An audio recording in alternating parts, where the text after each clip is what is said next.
Praise the Lord. मेरा नाम महेश है। आज हम परमेश्वर के वचन से सीखेंगे कि हमें किसी भी बात की चिंता नहीं करनी है। बाइबल से सीखेंगे कि हमें किसी बात की चिंता नहीं करनी है। ये जो बातें हैं ना, प्रभु यीशु मसीह ने बोली हैं। तो प्रभु यीशु मसीह से सीखेंगे जो प्रभु ने बोला है कि किसी बात की चिंता नहीं करनी। हम पढ़ेंगे थी मत्ती 6 का 24 से लेके 34 तक। कोई मनुष्य दो स्वामी की सेवा नहीं कर सकता, क्योंकि वह एक से बैर और दूसरे से प्रेम रखेगा, यह एक से मिला रहेगा और दूसरे को तुच्छ जानेगा। तुम परमेश्वर और धन दोनों की सेवा नहीं कर सकते। इसलिए मैं तुमसे कहता हूँ कि अपने प्राण के लिए ये चिंता ना करना कि हम क्या खाएंगे और क्या पिएंगे, और ना अपने शरीर के लिए कि क्या पहनेंगे। क्या प्राण भोजन से और शरीर वस्त्र से बढ़कर नहीं है? आकाश के पक्षियों को देखो, वे ना बोते हैं, ना काटते हैं और ना खत्तों में बटोरते हैं, फिर भी तुम्हारा स्वर्गीय पिता उनको खिलाता है। क्या तुम उनसे अधिक मूल्य नहीं रखते? तुम में कौन है जो चिंता करके अपनी आयु में एक घड़ी भी बढ़ा सकता है? और वस्त्र के लिए क्यों चिंता करते हो? जंगली सोंसनों पर ध्यान करो कि वे कैसे बढ़ते हैं। वे ना तो परिश्रम करते हैं ना काटते हैं। तो भी मैं तुमसे कहता हूं कि सुलेमान भी अपने सारे वैभव में उनमें से किसी के समान वस्त्र पहने हुए ना था। इसलिए जब परमेश्वर मैदान की घास को, जो आज है और कल बाढ़ में झोंकी जाएगी, ऐसा वस्त्र पहनाता है, तो हे अल्पविश्वासियों, तुमको वह इनसे बढ़कर क्यों ना पहनाएगा। इसलिए तुम चिंता करके ये ना कहना कि हम क्या खाएंगे या क्या पिएंगे या क्या पहनेंगे, क्योंकि अन्य जाति इन सब वस्तुओं की खोज में रहते हैं। पर तुम्हारा स्वर्गीय पिता जानता है कि तुम्हें इन सब वस्तुओं की आवश्यकता है। इसलिए पहले तुम परमेश्वर के राज्य और उसके धर्म की खोज करो, तो ये सब वस्तुएं भी तुम्हें मिल जाएंगी। अंत कल की चिंता ना करो, क्योंकि कल का दिन अपनी चिंता आप कर लेगा। आज के लिए आज ही का दुख बहुत है। ये जो सारा वचन है ना, इसमें प्रभु यीशु मसीह हमें ये सिखाना चाहते हैं कि हमें चिंता नहीं करनी है। हमें आने वाले समय की चिंता नहीं करनी है। हमें आज में रहना सीखना है। देखो, शैतान ना हमारे दिमाग में डालेगा आने वाली बातों के ऊपर ना, जो हमारे जीवन में नहीं भी होने वाली, वो नेगेटिव बातें बोल बोल के आपको परेशान करेगा। वो आपका आज का दिन खराब करना चाहता है। प्रभु ने कहा ना, आज के लिए आज का ही दुख बहुत है। तो हमें आज में रहना शुरू करना है। आने वाले समय की चिंता नहीं करनी है, कल की कल देखेंगे। देखो, अब ऐसा नहीं है कि प्लानिंग नहीं करनी है, आलसी नहीं बनना कि सारा कुछ परमेश्वर के हाथ में छोड़ दिया, अब परमेश्वर ही सारा कुछ करेगा। ऐसा नहीं है। हमें जो अपना काम है हमें करना ही करना है, लेकिन चिंता नहीं करनी। आप अपना काम कीजिए, जो भी आप काम करते हैं वो भी करिए, प्रभु के वचनों को भी पढ़िए। प्रभु ने ना यहाँ पे बहुत अच्छी उदाहरण दी है कि देखो, अगर तुम मेरे राज्य के लिए काम करना चाहते हो, तो अब तुम्हारे पास चुनाव है। वहाँ पे फिर पैसे को प्रेफरेंस नहीं देनी है। जब हम प्रभु की सेवा कर रहे हैं ना, तो ये सेवक के लिए हुक्म है कि हम पैसे से ज़्यादा प्रेम ना करें, पैसे के लिए हम सेवा ना करें, कि हम ऐसे तरीके ना ढूंढें कि लोगों से हमें पैसा निकालना है। जो हमें पैसा दे रहा है हम उसकी तो ज़्यादा टेक केयर कर रहे हैं, जो पैसा नहीं दे रहा है उससे हम बात भी नहीं कर रहे हैं। तो प्रभु इन चीज़ों को पसंद नहीं करते। प्रभु ने कहा ना, तो कि तुम पैसों और दो स्वामियों की तुम सेवा नहीं कर सकते, क्योंकि एक से हम बैर रखेंगे, दूसरे से प्रेम रखेंगे। एक से मिला रहेगा और दूसरे को तुच्छ जानेगा। तुम परमेश्वर और धन दोनों की सेवा नहीं कर सकते।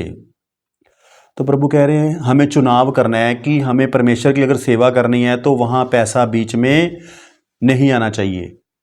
हमें ये सोच के नहीं करना चाहिए कि हम सेवा करेंगे तो हमें पैसा मिलेगा, प्रभु को महिमा मिले। प्रभु ने ये चीज़ मुझे सिखाई है। मैंने कभी भी पैसों का लालच नहीं किया। कभी मैंने किसी का कोई डिमांड नहीं रखी कि मुझे इतने पैसे दो, या तुम पैसे दोगे मैं तो भी तो आऊँगा तुम्हारे घर पे, नहीं तो मैं नहीं आऊँगा। ऐसा कुछ नहीं है। अगर किसी ने मुझे बुलाया, इनवाइट किया, तो मैं गया हूँ। और मैंने ये नहीं सोचा कि मुझे पैसे दो। आप दो ना दो, वो नहीं, मेरा ध्यान पैसों की ओर नहीं है। मेरा ध्यान ये है कि आपके जीवन में एक बदलाव आ जाए, आपको प्रभु का वचन सिखा दूँ, आपका जीवन, आपका रिश्ता यीशु के साथ मजबूत हो जाए। क्योंकि प्रभु ने ना कहा है कि मैंने तुम्हें सेवा करने के लिए चुना है, सेवा करवाने के लिए नहीं भेजा उसने। प्रभु ने हमें धरती पे सेवा करवाने के लिए नहीं भेजा, सेवा करने के लिए उसने हमें चुना है, कि हमें दूसरे लोगों की सेवा करनी है, दूसरे लोगों की टेक केयर करनी है, उनको परमेश्वर का वचन सिखाना है, मानना सिखाना है। जैसे एक टीचर का काम होता है ना बच्चों को एजुकेशन देनी, वैसे प्रभु ने अपने सेवकों को एक काम दिया है, जिम्मेवारी दी है कि हमें जो भी लोग नए प्रभु में जुड़े हैं, जब प्रभु के साथ चल रहे हैं, उनकी हेल्प करनी है, वचन समझाने हैं, ताकि वो वचनों में चल सकें। और प्रभु ने क्या कहा है कि हमें किसकी चिंता नहीं करनी? हमें इस बात की चिंता भी नहीं करनी हम कल क्या खाएंगे और क्या पिएंगे। मैं ना पुराने समय की बात कर रहा हूँ। तो 10-15 साल पहले ना मैं सोचता था कि पता नहीं क्या होगा क्या नहीं होगा, मुझे भी इन बातों की चिंता रहती थी क्योंकि मुझे भी इतना बाइबल का ज्ञान नहीं था, तो आने वाले समय में क्या होगा। लेकिन परमेश्वर ने समय के साथ साथ इनकम को भी इंक्रीज किया, प्रभु ने नए नए काम दिए और बिजनेस इंक्रीज किया, किसी चीज़ की प्रभु ने कमी नहीं होने दी। यानी कि परमेश्वर हमारी ज़रूरतों को पूरा करेगा, हमें इस बात के ऊपर विश्वास रखना है। देखो, हमें मेहनत करनी है लेकिन विश्वास हमारा प्रभु के ऊपर रखना है कि प्रभु हमारे कामों को आशीष देगा। प्रभु ने वादा भी किया है कि मैं तेरे खेत में जितने कामों में तुम हाथ लगाओगे उन सब को मैं आशीष दूंगा। तो प्रभु ने कहा है कि मैं उन्हें आशीष दूंगा जो भी काम हम करेंगे। तो इसलिए हमें आने वाले समय में चिंता नहीं करनी हम क्या खाएंगे क्या पहनेंगे। तो प्रभु ने कहा कि इन सब से बढ़कर हमारा क्या है, शरीर वस्त्र से बढ़कर नहीं है। वहां पे ना प्रभु यीशु ने एक बहुत अच्छी एग्जाम्पल दी है कि आकाश के पंछियों को देखो, अगर हम पक्षियों को देखें तो वो कुछ भी नहीं करते, ना तो वो खेतों में काम करते हैं, लेकिन परमेश्वर उनके लिए क्या करता है, उनका इंतजाम करता है। तो प्रभु ने हमें अपने स्वरूप में रचा है और हम पक्षियों से बढ़कर हैं। तो परमेश्वर क्या कह रहे हैं कि तुम उनसे बढ़कर मूल्य रखते हो। तो परमेश्वर हमारी भी चिंता करता है, तो इसलिए चिंता करके हमारी एज नहीं बढ़ने वाली। तो इसलिए हमें बिल्कुल भी चिंता नहीं करनी, किसी भी बात की चिंता नहीं करनी। प्रॉब्लम आ रही है, परेशानी कोई आ रही है, प्रभु के आगे रखो कि प्रभु मेरे जीवन में ये दिक्कत है, ये परेशानी है, मेरी मदद करो, मेरी अगुवाई करो, मुझे रास्ता बताओ, इसमें से कैसे निकलूं। लेकिन चिंता करनी करनी, डरना नहीं है, टेंशन नहीं लेनी, घबराना नहीं है, क्योंकि प्रभु यीशु का वादा है, ना मैं तुम्हें छोड़ूंगा ना मैं तुझे त्यागूंगा, इस जगत के अंत तक सदैव मैं तुम्हारे संग हूं। तो हमारा परमेश्वर जिंदा है और वो हमारे संग है। और क्या लिखा है कि वस्त्रों के लिए भी हमें चिंता नहीं करनी, कपड़ों के लिए हमें चिंता नहीं करनी है कि हम क्या पहनेंगे। जंगली शोषणों पर ध्यान करो कि वे कैसे बढ़ते हैं, वे ना तो परिश्रम करते हैं ना काटते हैं, तो भी मैं तुमसे कहता हूं कि सुलेमान भी अपने सारे वैभव में उनमें से किसी के समान वस्त्र पहने हुए ना था। अब यहां ने ना प्रभु ने पेड़ पौधों की उदाहरण दी है कि वो भी तो बढ़ते हैं ना, उन्हें कौन बढ़ा रहा है, परमेश्वर ही बढ़ा रहा है। तो अगर परमेश्वर पेड़ों का ध्यान रख रहा है तो वो हमारा भी ध्यान रखेगा, हमें भी वो ब्लेस करेगा। लेकिन आलसी लोगों को ब्लेस नहीं करेगा। अगर कोई बंदा सोचे ना कि मैं घर पे बैठा रहूं और सारा कुछ परमेश्वर ही करेगा, फिर वो गलत फहमी का शिकार है जी। फिर होने वाला कुछ नहीं है, डे बाय डे वो नेगेटिव होता रहेगा, परेशान होता रहेगा, चीजें माइनस होती रहेंगी, फिर वो दोष लगाएगा प्रभु के ऊपर। काम धंधा देखो करो, चिंता नहीं करनी। काम धंधा अलग चीज है, चिंता अलग चीज है। मैंने बहुत सारे लोगों को देखा है, सारा कुछ प्रभु के ऊपर डाल देते हैं, प्रभु करेगा प्रभु करेगा प्रभु करेगा प्रभु करेगा। फिर मैंने देखा उनके जीवन में एक ही चीज़ मिलती है, मैंने जो मुझे देखने को मिली है, कुछ समय के बाद उनके जीवन में प्रॉब्लम्स आनी शुरू हो जाती हैं। जब प्रॉब्लम्स आनी शुरू हो जाती हैं फिर वो यीशु मसीह से लड़ते रहते हैं, दिन भर उसके ऊपर दोष लगाते रहते हैं, प्रभु तू हमें ब्लेस नहीं कर रहा है। मुझे किसी ने बोला एक लाइन, कहते प्रभु ने हमें कुछ नहीं दिया। मैंने कहा क्या चाहिए था तुम्हें जो क्या नहीं मिला? कहते पैसा ही नहीं मिला हमने। मैंने कहा आप काम कितने घंटे करते हो? काम तो हम करते ही नहीं है। भाई साहब जब काम ही नहीं करते तो पैसे काम करने पे मिलेंगे ना, बिना काम किए थोड़ा आपको कोई घर पे पैसे देने आएगा। काम तो हमें करना ही पड़ेगा। यानी कहने का मतलब यह है कि हमें चिंता नहीं करनी, परमेश्वर हमें ब्लेस करेगा। प्रभु ने कहा कि जो अन्य जाति लोग हैं ना, जो परमेश्वर को नहीं जानते, वो इन चीजों की उनका ध्यान इधर ही लगा रहता है। वो सब इन्हीं अन्य जाति लोग जो परमेश्वर को नहीं जानते, वो इन वस्तुओं की ओर ही उनका ध्यान लगा रहता है, वो इसी चिंता में लगे रहते हैं, हमारा आने वाले कल में क्या होगा।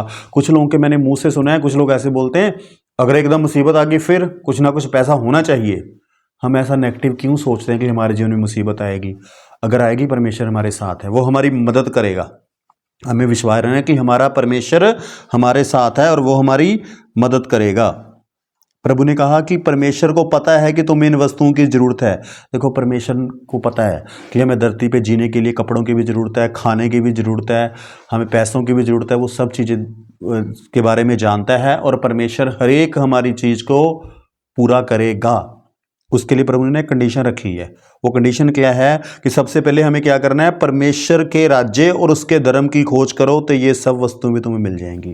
परमेश्वर कह रही है सारी वस्तुएं मैं तुम्हें दे दूंगा, लेकिन एक कंडीशन आ गई यहाँ पे कि उसके राज्य की खोज करो। उसके राज्य की खोज करो मतलब परमेश्वर के साथ जुड़े रहो, परमेश्वर के साथ समय व्यतीत करो, प्रार्थना में समय व्यतीत करो, बाइबल पढ़ने में समय व्यतीत करो, संडे प्रभु के भवन में जाओ और वचनों के ऊपर चलने की कोशिश करो।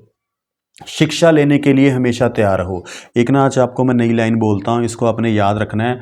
हमें बातों को मानने वाले बनना है। हमें हमारे अंदर एक चीज़ लेके आनी है कि हम आज्ञाओं को मानने वाले हो जाएं, प्रभु के वचन के ऊपर हम चलने वाले हो जाएं। हमें आज्ञाओं को मानना है, इन वचनों के ऊपर चलना है, तभी हमारे जीवन में ब्लेसिंग आएगी, प्रभु की बातों को हम समझ पाएंगे।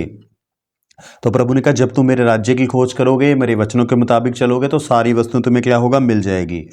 और प्रभु ने कहा कि कल की चिंता नहीं करनी है, चाहे कुछ भी हो जाए कल की चिंता नहीं करनी। मैंने ना अपने जीवन में बहुत सारी प्रॉब्लम्स को देखा है, बहुत सारी चीज़ों को मैंने देखा है, लेकिन मैंने देखा है प्रभु अद्भुत रीति से चमत्कार करके प्रभु ने मुझे उन प्रॉब्लम में से निकाला है। कई बार मुझे भी लगता है कि प्रभु ये बहुत बड़ी प्रॉब्लम है, ये कैसे निकलूंगा, लेकिन मैंने देखा प्रभु ने ऑटोमेटिक ऐसे निकाल दिया कि मुझे पता ही नहीं चला।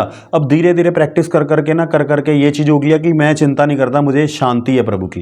मैं कहता हूँ कोई बात नहीं, परमेश्वर मेरे साथ में, मैं अपना काम करता रहता हूँ, मेहनत करता रहता हूँ, अपने जीवन में एक्शन लेता रहता हूँ और प्रभु के ऊपर विश्वास करता हूँ, और मैं देखता हूँ परमेश्वर मुझे अद्भुत रीति से प्रॉब्लम में से निकाल देता है।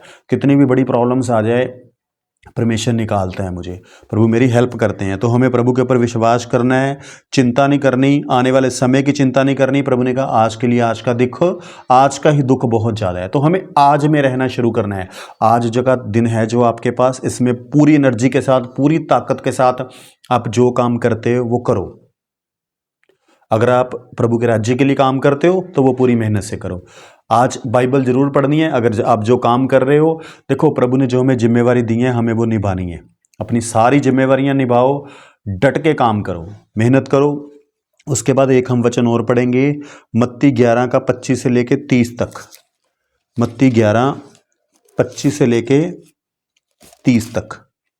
अब यहां पे प्रभु ने कहा है, उसी समय यीशु ने कहा, हे पिता स्वर्ग और पृथ्वी के प्रभु, मैं तेरा धन्यवाद करता हूं कि तूने इन बातों को ज्ञानियों और समझदारों से छिपा रखा और बालकों पर प्रकट किया। हाँ हे पिता, क्योंकि तुझे यही अच्छा लगा। अब ये ना हम लोगों के लिए खुशखबरी है।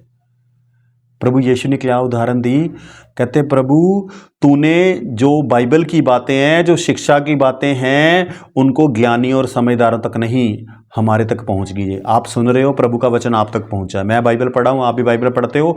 ये प्रभु पिता की दया है हमारे ऊपर कि हम यीशु मसीह को समझ पाए हैं, परमेश्वर के वचनों को हम समझ पाए हैं। किसकी दया से? पिता की दया से, क्योंकि पिता ने हमारे ऊपर दया करी और हम परमेश्वर के वचनों को समझ पा रहे हैं। बहुत सारे लोगों को मैंने देखा है जिनको परमेश्वर का वचन समझ नहीं आता, लेकिन हमें समझ आ रहा है, परमेश्वर की दया से हमें ये बातें समझ में आ रही हैं। और मेरे पिता ने मुझे सब कुछ सौंपा है, और कोई पुत्र को नहीं जानता केवल पिता, और कोई पिता को नहीं जानता केवल पुत्र, और वह जिस पर पुत्र उसे प्रकट करना चाहे। देखो पिता को सिर्फ यीशु मसीह जानते हैं। प्रभु ने कहा मैं ही जानता हूं पिता को, और पिता मुझे जानते हैं। और अगर आपको पिता को जानना है तो मैं चाहूंगा जिसके ऊपर प्रकट करना, वो ही पिता को समझ पाएगा। तो हमें ना प्रभु को धन्यवाद देना चाहिए कि हम प्रभु यीशु को भी जान गए, पिता को भी जान गए। ये हमारे ऊपर प्रभु की बहुत बड़ी दया है। इसके लिए हमें दिन रात परमेश्वर को धन्यवाद करना चाहिए कि प्रभु तेरा धन्यवाद, मैं तुझे जान पाया हूँ। मैं तो हर रोज प्रभु को बोलता हूँ, प्रभु तेरा धन्यवाद, तूने मुझे करोड़ों की भीड़ में से चुना है, तूने मेरे ऊपर दया किया, मैं तुझे जान पाया हूं। प्रभु ने हमारी बुद्धि खोली है क्योंकि हम प्रभु को जान पाए हैं। ये हमारे लिए बहुत बड़ी आशीष की बात है। इसके लिए हम परमेश्वर का जितना धन्यवाद कर लें उतना कम है।